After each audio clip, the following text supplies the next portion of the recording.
to The Full. My name is Chrissy. And I'm Emma Rose, and we are so excited to have you here today. We're so excited to be back. So excited that you are here watching us today. If you don't know already, we are two best friends who are in school together at Fuller Theological Seminary, and we are sharing our journey with you. Exactly. And what we're doing is trying our best to take what we're learning about theology and psychology and integrating it and seeing what God has in store for us there. And we're mainly focused on health and what it means to have emotional, mental, spiritual, physical, and even relational health. And so we're sharing everything that we're learning in the journey, and we're so excited to share with you today. Yeah. So I am pursuing an MDiv, which is a Master's of Divinity at Fuller Theological Seminary. Yep. And Emma's doing her PhD in clinical psychology. Yep. And we are so excited to just be back on screen with you guys. Yes. We know it's been a minute, so we definitely want to share a little bit about what's going on in our lives, what has been going on. Yeah. And ready to get into, are we calling this season 2? No, I think it's season 2. I mean, I think the last time, so we did 8 episodes. I believe it was 8 episodes last year. And we really wanted to get a rhythm for what God was doing with the show. And also get a rhythm for what we were doing and also school and family and ministry and all of the things. And so I think we want to kind of fill you guys in on what we've been doing there. And then, as Chrissy was saying, then talk about what we're doing now. And then also what you have to look forward to for the rest of the year as we move forward. So I guess, would you like to start? Yeah. Okay, cool. So obviously we've been gone for, I think it was 10 months. Yeah. It feels like a long time. I feel like we have to address the elephant in the room. Yeah. Kind of. Yeah. There's no big elephant, but it has been a crazy 10 months for us. Yeah. And we learned that we have to listen to ourselves. We have to listen to our bodies. We have to listen to our hearts and what's going on in life. And just, so we want to share that with you. I know for me, nothing super crazy was going on. I didn't have any like massive things that occurred, but I just learned that I was going through a season where I was getting burnt out.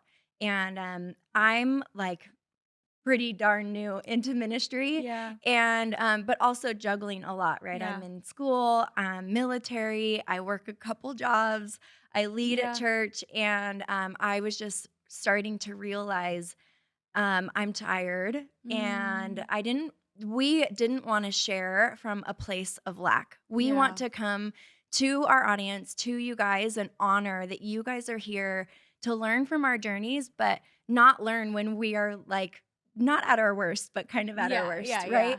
And so hopefully you guys can understand and feel confident that when we come to you, we're not going to have it all together. Obviously, we're not going to be perfect, but we are going to honor that you guys are here to learn, and you don't need to be like, getting our sloppy seconds in a way, if that makes sense. Well, I don't know if that's the right word. Well, I think also too, we talked about this before as well, and we thought like, and I actually think we talked about this with Dr. Tama, is what it means to come from a place of striving and wanting to do our best to push through and do what we need to do versus coming from a place of overflow. And not necessarily, as you mentioned, will always be perfect, but we did want to honor that maybe the Lord wanted us to rest in that moment. Absolutely. And so there were a lot of things happening, not just with you, but also with me. And so for us, we were like, okay, well, what does it mean to take a break? And so we didn't just rest from the podcast. We actually took some time off from school too. Yeah. I took 2 quarters off, which is pretty much a whole 6 months off. Yeah. And it was so needed. Like it was, I feel like, I was just in a season where I was losing interest, not necessarily in school, but just losing motivation.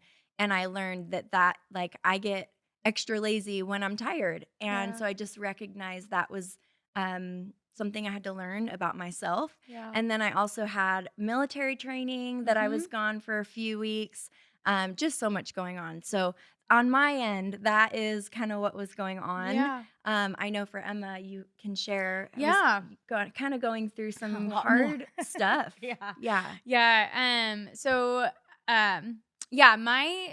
I'm married. You guys didn't know that. And we actually live next door to my mother-in-law and father-in-law here in Orange County, which isn't too far from where we are in the studio right now. In California. And we actually had my mother-in-law pass within the last 2 weeks of school for the spring quarter. And so basically I was going into finals and I was like, I don't even remember what I read last week. Like it was just such an unexpected kind of really intense passing where you hope that medicine will and miracles will get you through to the next thing. And unfortunately, even with surgery and whatnot, she did pass to a heart attack. And the hard part, not just with grieving for us, was also for me and my husband to see what it meant to actually take on caregiving with my Yeah. father-in-law. So my father-in-law has dementia. And it's been a drastic lifestyle change for me and my husband to essentially kind of change our lives to be able to support Yeah, it's him. so hard. Yeah. And so I took some time off from school. Thankfully, Fuller is so kind to have these mechanisms in place where if you have already taken 80% of the class, you can actually take a break. And so they actually told me, you can finish up your schoolwork in the end of summer quarter. So it allowed us to actually plan for the funeral or the memorial service. And Yeah. it allowed us time to grieve and to like figure out life and money and all of the things because we had to figure out how are we going to pay for life, taking care of dad. And Absolutely. it was just a lot. It's hard. Yeah, it was a lot. And so actually, even though Chrissy had a lot going on with ministry and whatnot, and we were talking about what it would look like to take a break, it was almost as though the Lord was like, well, you have to take a break too, Emma Rose. Yeah. And it was much needed. And I would say that I feel a lot more confident being here today with you than I think I would have been 10 years ago, 10 months ago, if we still kept trying to meet. So thank you for being patient with us. If you've been Yeah. following us in our journey. Yeah, we appreciate it because Yeah. any other, social media world or content or even like a TV show, if you take an extended break, people are like, what the heck? Yeah. What is going on? Yeah. And we need answers. So we are just grateful for you guys. Yeah. And we're honored to just have this space where we can be vulnerable and honest with you guys on Yeah. what's going on and then continue when we feel like the Lord has given us rest and has given us like the okay to get back into it. Yeah. So, And I want to say, I think that's biblical too, because the Yeah. sabbatical or the Sabbath is something that a lot of people who are culturally Jewish practice, where they Yeah. take the seventh year, they take a year off from work and stop producing to allow for rest and Yeah. allow for more production later on. So in some ways, I felt like he required that of us, even Yeah. though we didn't expect it. Right. Well, I Um, mean, I kind of joke about this, but Mhm. Jesus took a lot of naps. He did So, in the storm. yeah, like if Jesus needed to nap, I think it's really prideful for us to believe that, no, I We got don't. this. We can continue. I don't need to rest. That's Like a good it's word. a joke, but also it's true. It's a joke, but the truth. Yeah. Yeah. Jesus went away. He rested. He prayed a lot. Yeah. He stayed, like his disciples were like, okay, where are you? Yeah. Don't you care that we're in the middle of a storm? He's like, yes, that's why I'm sleeping right Yep, now. Exactly. So Also, oh wait, go for do you it. mind? Okay. Yeah. Well, I do also want to share a public service announcement in the sense of we also did have something strange happen in the sense where we found out of people pretending to be us online, Yeah. specifically one of us on a dating website. And we will just say, if you ever meet us online with any social media outlet, we will not be telling you we're in a different country or telling Yeah. you that we need money from you because we need to get out of another country. That is not our MO. That is not true. And if you feel as though you're being conned into something, please reach out to us because it's not us. So there are people who are out there who are taking advantage, and we just want you guys to know we would never do that to you or put you in that position. So please reach out to us if you're ever concerned. The only place we will ever ask for money is basically on our Patreon Yeah, or on our live. Patreon, yeah. I will never ever ask you personally. Yeah. Like I am single, so I might be on some dating sites, but I will never ask for money. So I feel like now all the people are like, ooh, what dating What's going sites is she on? Oh, no. Anyways, we'll move on from that conversation.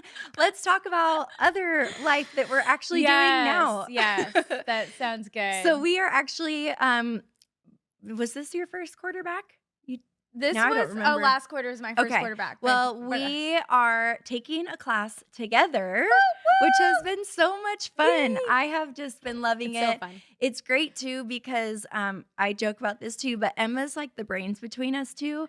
And I learned from like doing practical stuff, and she's just so smart and wise. So it's been really fun for us to take a class together, learn together. And the class that we're taking is personally, and my favorite, I think yours too. I But love it. just the way that it's constructed is so cool because it's very team oriented, group oriented, Yeah. and we actually get to know our classmates, and Yeah. it's just been really cool to take together. Yeah, yeah, and I think we've talked about how Chrissy learns by conversation and Yes. experiences, and I learn by, like, reading and being alone, and it's really neat to Nope. bring us both together because 'cause we're able to, like, really allow the learning to go deeper, Yeah. and this specific class allows for that. Like, this Yeah. specific class actually has you in groups.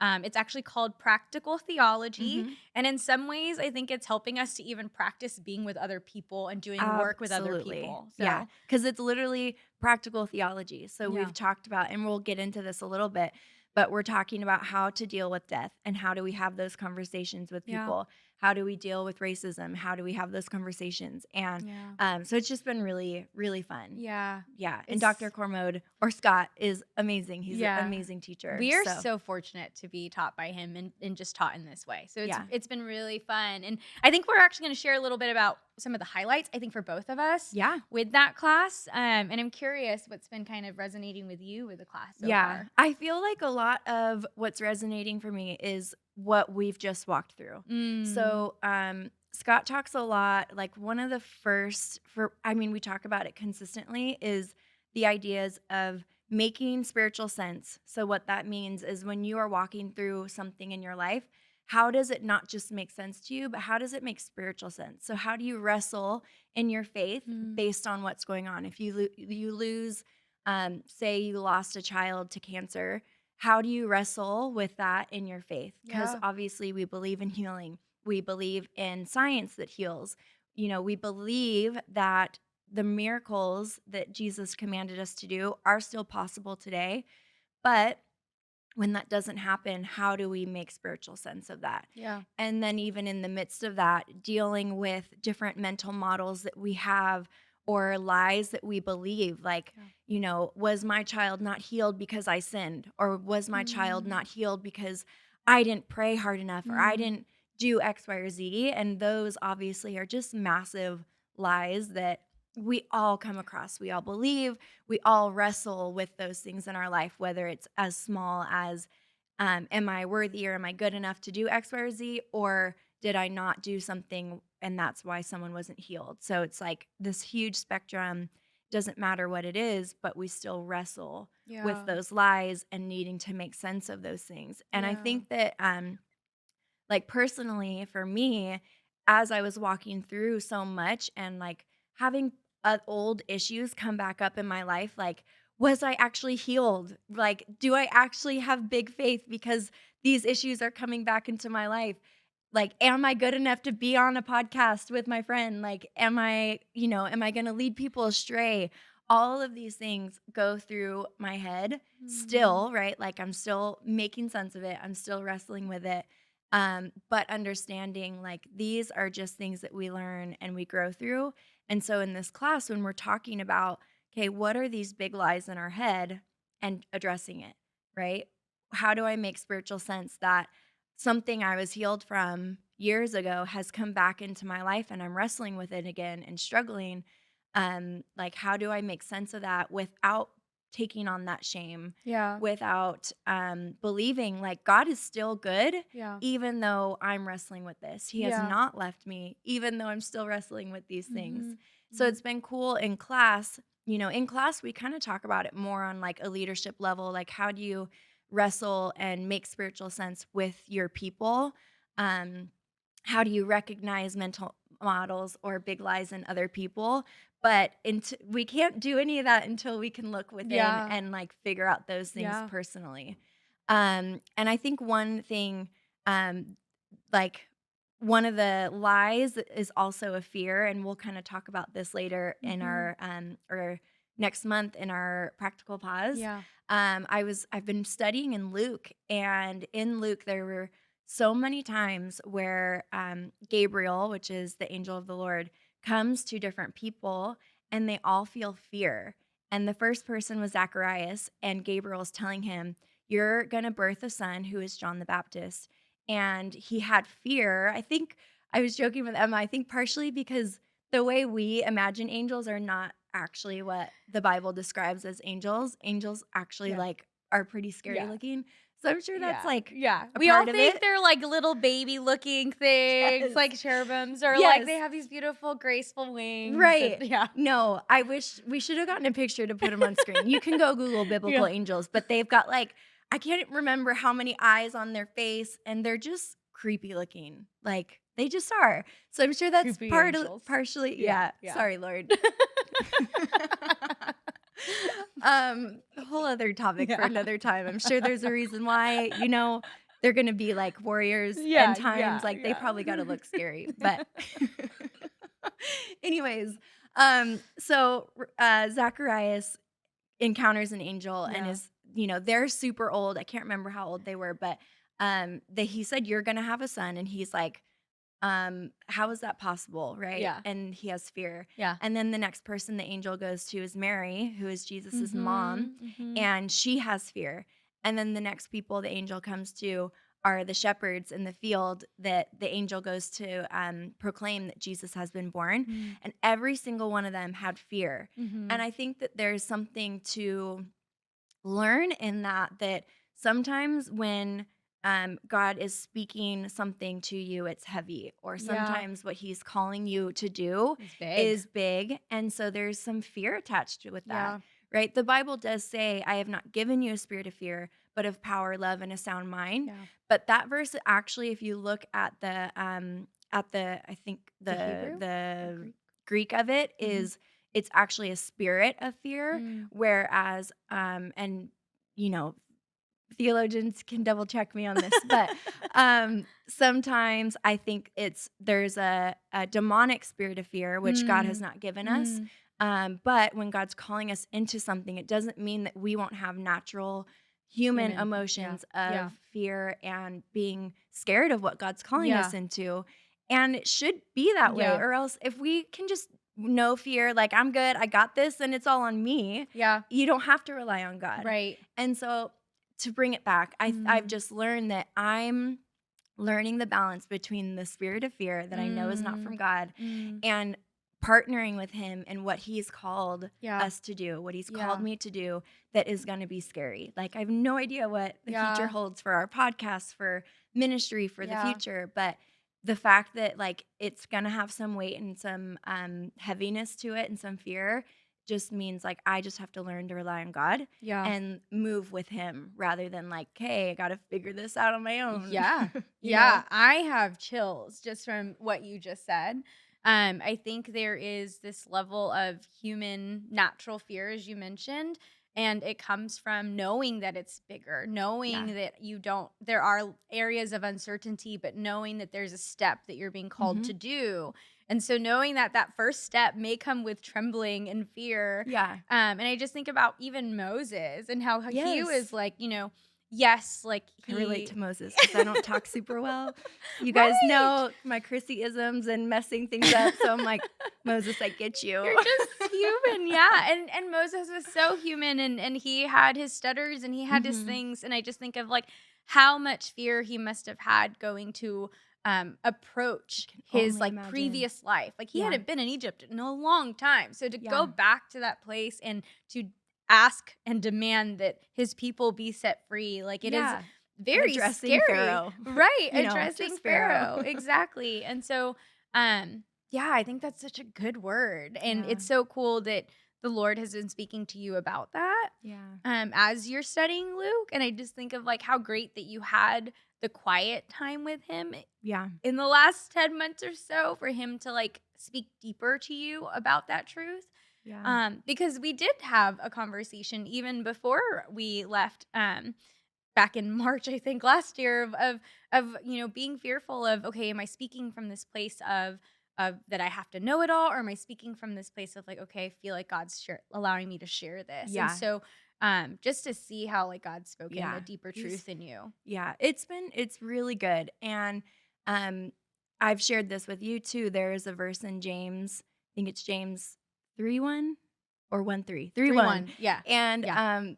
And it literally says that teachers, so biblical teachers, will be judged more strictly.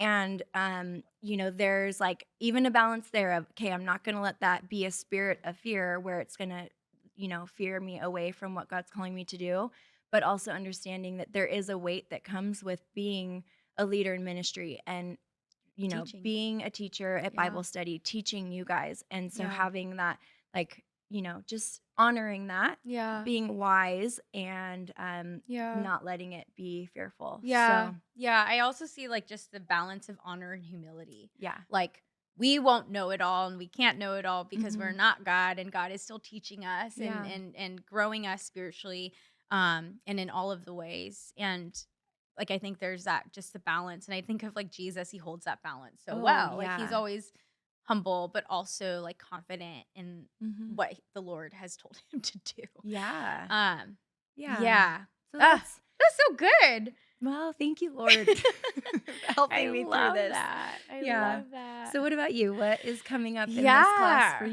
you? So as Chrissy mentioned, like I've just enjoyed just the way that the class is. It is just so teamwork oriented, communal. Like I don't think I've been in a class that was so communal Yeah. as this is. And It's so good. if you can believe it, it's online too. So like Yeah. you have a online community that is like learning together and growing more deeply together and reading a lot together, and it's Mhm. pretty amazing. And so I've really enjoyed the process of learning. I've enjoyed the process of us learning together. But I most recently, I'm not a theology student. I didn't go to like a Christian Little undergrad or disclaimer anything. there. Yeah, I'm not. I'm still learning a lot of things. There are a lot of big words that are shared in theology classes where I feel like I look up every single time I read it, and I'm like, okay, like this is there's a lot of big words and a lot of different words. So one of the new concepts that I am seeing for myself is this concept of Docetism.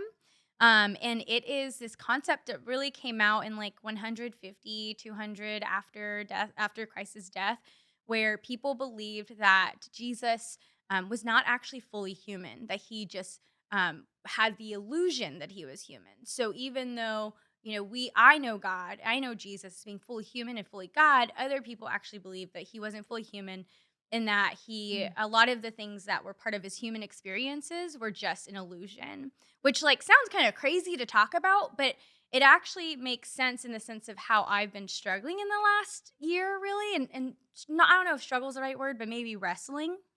um, so being at a school like Fuller, where I'm learning psychology and theology, we're learning a lot about just the context of someone's experience, whether it is their race or their ethnicity or their culture, or even like if they're poor or if they're privileged, if Yeah.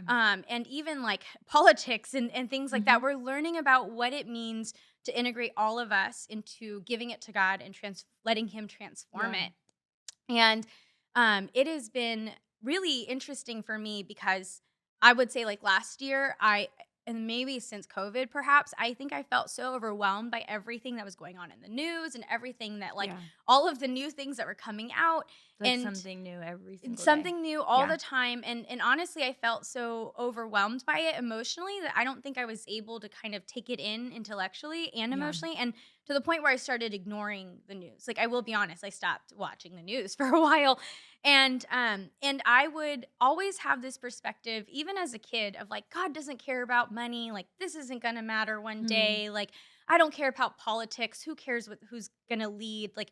And I as much as I appreciated the diversity of my friends and family and people who I knew in my life, I just felt like I didn't dig in deeper to how the way that society might actually not see them. And so in the last year, have been struggling because I'm like, okay, God, why are we talking so much about race and privilege and whatnot if like this isn't going to matter one day? And Mm.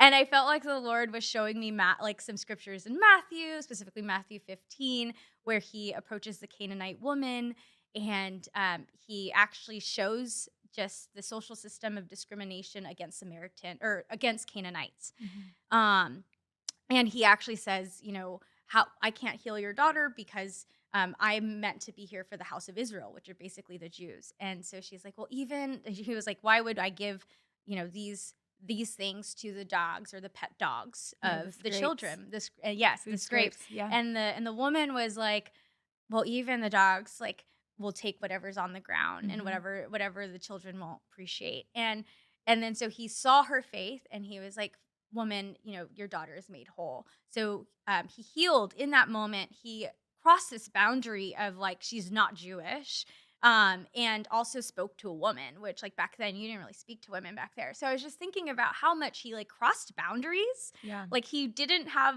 the same social distancing that he probably was expected to have as a leader.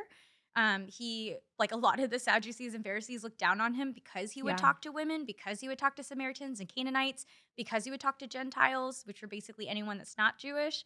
And I was like, okay, God, what does this matter? And I felt like Jesus was sharing with me, like, even in his day, he would break those barriers, those Yeah. artificial barriers that we as humans might give each other and Mhm. put on ourselves. And so it made me realize, okay, if Jesus can be fully human and kind of go past any social distancing measures that were placed upon him, like, what is he asking me to do to love my neighbor and to love my neighbor Yeah. well? And it means, like, seeing the systems for what it is. It means caring about the politics and caring about my leaders and praying for them. He talks about money Yeah. so much in the New Testament and what we're supposed to do with it and how we're supposed to treat the poor. So how do I actually live that out versus, like, kind of waiting for heaven to Yeah. come? And Yeah. I think it's really hard because I would think, like, okay, I'm waiting for heaven on earth, but then I'm like, okay, well, actually, Lord, Am I you actually walking am that I out? walking out Mhm. creating heaven on earth if I'm quieting other parts of people's stories and I'm Yeah. not paying attention to how it impacts them? Like, how can Mhm. I help cross these barriers? How can I help break down these barriers that we might be doing as a society with one another? Yeah. So, And it's hard to do, especially like we said, there's so much going on. And my pastor was actually talking about how because there's been so many things, we it's been too much. And mm, so we actually can almost become numb. Like you yeah, said, you had to check out, which I think is healthy, right? There yeah, has to be a balance of if it's too much, taking a sabbatical, yeah, taking a step away from social media, yeah, not watching the news. And I think that's totally healthy, hmm, but making sure that we aren't becoming numb to all of the things. Like, right, like we just had a week where we were talking about racism in class, and there was so much that happened during COVID that it was like, it's so much, what can I even do? And so it's hard to not become numb to it and actually press in. And, like for me, being a blonde white girl, I will never understand some of yeah, those things unless I press in, yeah, unless I have conversations with people of different race. yeah, And spiritually, it's like, okay, this is something in the natural, but God's made us all different. so He's different. created us that way for a reason. Yeah, So, how yeah, can we press into mm, that and learn and love each other the way yeah, God and Jesus loved on earth yeah, and the way he does in heaven? And, yeah, like you said, what does that look like? Bringing heaven on earth. Because it's, especially like we won't get into this, but there's so many people that's like, it's end times, like Jesus is coming back. We don't need to live like he's going to come back and heal everything.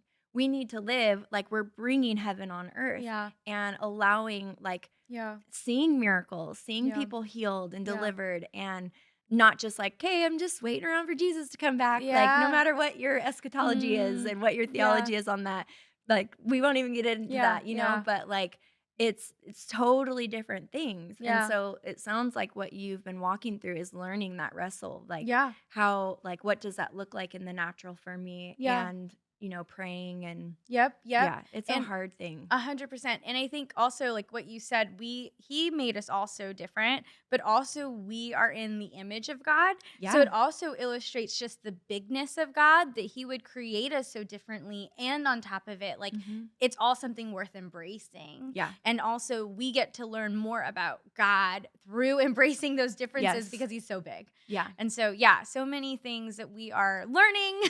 Yep. Yep. And I just love how we're just growing in, yeah, just each year just feels like a different level of Yeah, growth. absolutely. It's been Yeah, good. it's been good. So thank you Yeah. for being along the ride with Yes. us and again being patient with us. And Yeah. I think that we are really learning what God wants for the podcast Yeah. and learning what it will look like and Yes. making it practical to our lives, but also to your lives so that you can learn Yeah. and grow with us. and also just like understanding God more and like not just what we're learning in seminary so that it's like, you know, I don't know, not Like dry, but like a lesson. But like, how can we make this practical for you guys? And how can you grow in your faith because of what we're walking through and what we're sharing? Yeah. Yeah. I think, and so thinking about this year, we say it's season 2 because we're back, but also how we think this is going to play out for the year is we wanted to kind of integrate moments of pause for it to be intentional, because obviously we had to react with a moment of pause for ourselves, taking a break. But in order for it to be healthy for us, but also perhaps for you, is we wanted to essentially have 1 month where we're providing, these moments with content and whatnot, where we're talking to you, sharing about what we're learning, maybe even bringing on a guest, and going deeper into what we're learning. But then in the months in between, we'll actually share the practical pause. And so for those of you who don't know what a practical pause is, would you mind kind of giving them the lowdown? So practical pause is a moment or like 10 minutes where we are sharing different spiritual formation practices with you. So we've done so many different things where it's Lectio Divina, sharing soap methods, reading methods, journaling methods. We even danced last. We did with Dr. Tama. We did dance. That was really fun and awkward. Fun. We hope you did it too, because it was fun. Yeah. So basically, we used to be sharing that only for our Patreon subscribers, and we just really felt like this is something that everybody needs. Everybody needs to learn spiritual practices, and we learn them in church. We learn them in Bible studies, but sometimes, like, if you're not involved with the church yet, or you're not comfortable with different areas of the church, then at least you have a place where you can learn little tools for your tool belt and your spiritual walk. So we will be sharing them with you guys on our podcast, and then our Patreon will be a little bit different. We're still gonna grow it and figure out what it will look like, but we think that we'll share, we can't share our seminary like full lesson with you, but maybe we're sharing with you our specific reading lists and all of those things. And one thing is that at some point when we can quit whatever jobs or like hopefully do this full time and whatever that looks like ministry wise, that then we can start creating more personalized content for Patreon. But for now, we're just going with what we feel like is healthy for us and natural and God led rather than from a place of striving. And so we'll literally have those practical pauses every other month, and you can pause and enjoy it, and try on this spiritual practice for yourself, see if it fits. I think part of the neat things about seminary is we learn new things that we're just so excited to share with you, because not everyone should have to pay to figure out a way to integrate God into their lives.